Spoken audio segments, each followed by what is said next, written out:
Rajasthan versus Lucknow के बीच आज match है और आपको पता है कि लखनऊ जो है बाहर हो चुकी है।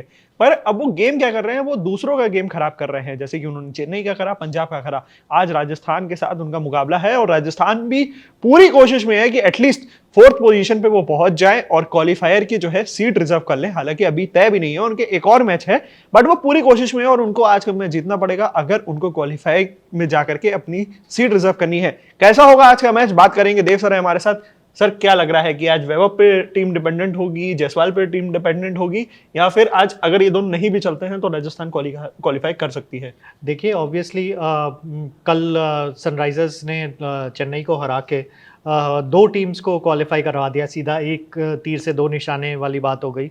आरसीबी, सनराइजर्स और गुजरात टाइटंस तीनों ही क्वालिफाई कर चुके हैं।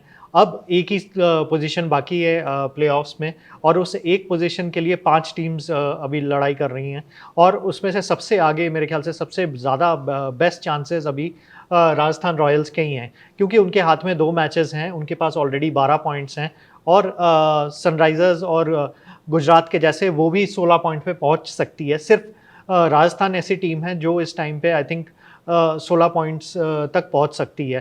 बाकी टीम्स की अगर बात करें तो चेन्नई सुपर किंग्स बेस्ट जो होप कर सकती है वो 14 पॉइंट्स हैं। ऐसे ही कोलकाता बेस्ट होप कर सकती है, 15 पॉइंट्स होप कर सकती है। आपके दिल्ली कैपिटल्स भी बेस्ट है, सिर्फ 14 पॉइंट्स ही कर सकती है। लेकिन राजस्थान रॉयल्स ऐसी टीम है जो अपने दोनों मैच अगर जीत जाती है, एक तरह से कहेंगे उनकी किस्मत उन्हीं के हाथ में है कि अगर ये जो 2 रिमेनिंग मैचेस हैं उनके एलएसजी और मुंबई इंडियंस के अगेंस्ट, दोनों बॉटम की टीम्स हैं। इनफैक्ट 9th, एक 10th प्लेस पे है जिनके अगेंस्ट आज खेलने वाले हैं वो जयपुर में लखनऊ की टीम, और दूसरी 9th प्लेस पे है मुंबई इंडियंस जिनके अगेंस्ट कुछ दिनों में उनके अगेंस्ट मैच होने वाला है। तो ये राजस्थान रॉयल्स अगर ये दोनों मैचेस अगर जीत जाती है तो इजीली 16 पॉइंट्स पे पहुंच जाएगी, और कोई नेट रन रेट या किसी भी चीज़ का सवाल नहीं आएगा, और कंफर्टेबली वो क्वालिफाई कर सकती है। अगर आज का मैच अगर वो हार भी जाते हैं तो भी ऐसा नहीं है कि वो आउट ऑफ द रेस हो जाएंगे टोटली। उसके बाद अगर 14 पॉइंट्स पे वो पहुंच सकते हैं, इसका मतलब ये है कि मतलब उनको अपना जो लास्ट मैच है मुंबई इंडियंस उनके अगेंस्ट भी जीतना पड़ेगा, 14 पॉइंट्स पे पहुंचना पड़ेगा। और उसके बाद कई सारे उनको होप करना पड़ेगा कि शायद कहीं पंजाब किंग्स ना जीत जाए, कहीं कोलकाता नाइट राइडर्स दोनों मैचेस ना जीत जाएं, दिल्ली कैपिटल्स ना जीत जाए, मुंबई इंडियंस एलएसजी को हरा दे। इस तरह के कई इक्वेशंस हैं जिनको उनको ध्यान में रखना पड़ेगा। लेकिन अगर क्लियर कट बात की जाए तो सबसे सिंपल उनका जो वे है टू प्ले ऑफ, वो यही रहेगा कि ये अगले जो दोनों मैचेस हैं आज लखनऊ के अगेंस्ट और फिर मुंबई इंडियंस के अगेंस्ट, दोनों मैचेस वो जीत जाएं, जो कि कहने में बड़ा आसान लग रहा है बट लेकिन इतना आसान है नहीं। एलएसजी अब फॉर्म में आ गई है। बिल्कुल एलएसजी फॉर्म में आ गई है, और उल्टा मतलब राजस्थान रॉयल्स का फॉर्म उल्टी डायरेक्शन में दिशा में जा रहा है। मतलब उनका पंजाब किंग्स के जैसे बुरा हाल तो नहीं है, लेकिन उनसे कोई बहुत ज़्यादा बेटर भी नहीं है, क्योंकि पिछले 8 मैचेस में से 6 मैचेस राजस्थान रॉयल्स हार चुकी है।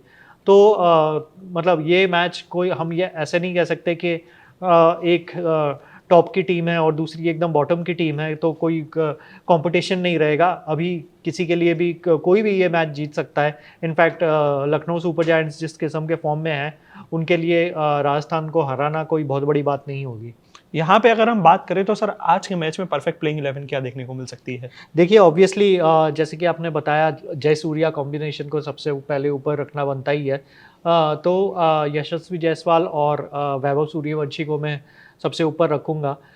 इसके बाद नंबर 3 पे मैं मिचेल मार्श को रखूँगा। पिछले 2 इनिंग्स में एक उन्होंने सेंचुरी मारी है, रॉयल चैलेंजर्स बैंगलोर के अगेंस्ट 111 रन मारे थे। फिर पिछले मैच में चेन्नई सुपर किंग्स के अगेंस्ट 90 रन मारे थे सिर्फ 38 गेंदों में। तो मिचेल मार्श काफ़ी अच्छे फॉर्म में नज़र आ रहे हैं इस टाइम पे। निकोलस पूरन भी फाइनली अपना फॉर्म वापस मिल रहा है। पहला जो first half of the season था, मतलब एकदम भूल जाने वाला सीज़न था उनका, एक रन नहीं बन रहा था उनसे, बट फाइनली ऐसा लग रहा है कि निकोलस पूरन भी फाइनली फॉर्म में आ रहे हैं। तो आई थिंक नंबर 4 पे मैं उनको रखना चाहूँगा।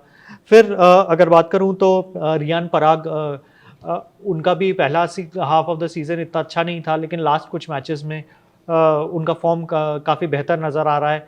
काफ़ी एग्रेसिवली खेल रहे हैं। पिछले मैच में भी बहुत अच्छी 50 मारी थी उन्होंने दिल्ली में। तो आई थिंक नंबर 5 पे रियान पराग को रखना बनता है। फिर मैं शिमरॉन हेटमायर को रखूँगा। उनका रिकॉर्ड आईपीएल में काफ़ी अच्छा है। निकोलस पूरन के जैसे उनका भी फॉर्म थोड़ा ऊपर नीचे रहा है, लेकिन बहुत ही डेंजरस प्लेयर हैं। फिनिशिंग बहुत अच्छी करते हैं, तो आई थिंक नंबर 6 पे उनको रखना बनता है। ऑलराउंडर्स की अगर बात करें तो मैं डोनोवन फेरेरा को रखूँगा। डोनोवन फेरेरा उनकी बैटिंग उनकी बॉलिंग से ज़्यादा बेटर रही है इस सीज़न में। कई लोगों ने क्रिटिसाइज़ किया था, रियान पराग ने उनको एंड की तरफ दिल्ली के अगेंस्ट ओवर दे दिया था और 16 रन पड़ गए थे उनके ओवर में। तो आई थिंक उनकी बॉलिंग से ज़्यादा उनकी बैटिंग ज़्यादा डेंजरस है, तो डोनोवन फेरेरा का रखना बनता है।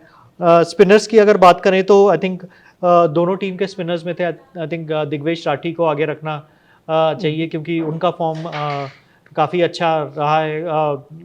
पिछले सीज़न के हिसाब से मतलब उतनी हाईज तो वो टच नहीं कर पाए हैं, लेकिन काफ़ी डेंजरस बॉलर हैं, काफ़ी इफेक्टिव बॉलर हैं टी20 क्रिकेट में। पेस बॉलिंग की अगर बात करें तो आई थिंक जोफ्रा आर्चर और मोहम्मद शमी दोनों को ही रखना बनता है, और इनके साथ बैकअप करने के लिए मयंक यादव को रखूँगा।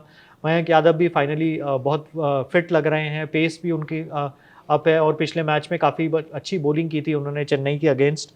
और फाइनली अगर बॉलिंग को क्लोज आउट करते हैं तो आई थिंक एलएसजी के प्रिंस यादव जो हैं, उनकी बॉलिंग भी बहुत अच्छी रही है, पर्पल कैप में काफ़ी ऊपर हैं, 16 विकेट भी ले चुके हैं सीज़न में। तो I think final spot Prince Yadav को देना बनता है।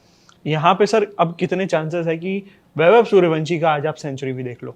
देखिए, वैभव सूर्यवंशी को जयपुर का ग्राउंड तो बहुत ही पसंद है, और जिस तरह का उनका बैटिंग फॉर्म रहा है, गजब का बैटिंग फॉर्म रहा है इस सीज़न। सबने एक्सपेक्ट किया था कि मतलब एक्सपेक्टेशंस तक उतर पाएंगे कि नहीं उतर पाएंगे। सब लोगों ने ये एक्सपेक्ट किया था कि वैभव सूर्यवंशी का गेम शायद बाकी टीम्स डिकोड कर लेंगी, समझ लेंगी कि किस तरह से उनको बॉलिंग करनी है। इंटरनेशनल क्रिकेट में इतना खेले थे वो पिछले सीज़न में, बट ये सीज़न जो उनका रहा है वो पिछले सीज़न से भी कहीं बेटर रहा है उनका। 484 रन ऑलरेडी मार चुके हैं। इस मैच में शायद 500 रन का आंकड़ा भी क्रॉस कर लें। लेकिन सबसे इम्पोर्टेंट बात यह है कि उनका जो स्ट्राइक रेट 234 रन का स्ट्राइक रेट है। मतलब अभिषेक शर्मा, सूर्य कुमार यादव हो, ट्रेविस हेड हो, जायसवाल हो, शुभमन गिल हो, विराट कोहली हो, कोई भी बैट्समैन इसके आसपास भी नहीं पहुंचा है। इनफैक्ट अगर ऑरेंज कैप के लिस्ट में अगर बात करें तो 200 के ऊपर का जो स्ट्राइक रेट है टॉप बैटर्स में, वो सिर्फ वैभव सूर्यवंशी और अभिषेक शर्मा का है। तो आई थिंक वैभव सूर्यवंशी, अगर आप पूछो तो उनका होम ग्राउंड भी है, एंड जिस तरह का फॉर्म में है, अगर वो अपना आपा नहीं खो देते और थोड़ा सा केयरफुली अगर खेलते हैं तो इजीली आई थिंक सेंचुरी मार सकते हैं। स्पेशली जिस तरह की बॉलिंग अटैक हमने देखी है लखनऊ सुपर जायंट्स की इस सीज़न में, काफ़ी वेवर्ड रही है। तो आई थिंक इसी तरह की वेवर्ड बॉलिंग अगर वैभव सूर्यवंशी को मिलेगी तो डेफिनेटली सेकंड सेंचुरी, इस सीज़न की सेकंड सेंचुरी ज़्यादा दूर नहीं है उनके लिए। तो देखिए आज का मैच कैसा दिखेगा वो भी हमने आपको बता दिया। बाकी इस मैच की जो भी अपडेट्स होंगे देते रहिए, आपको बने रहिए हमारे साथ, देखते रहिए cricket country. Thank you for watching. Thank you.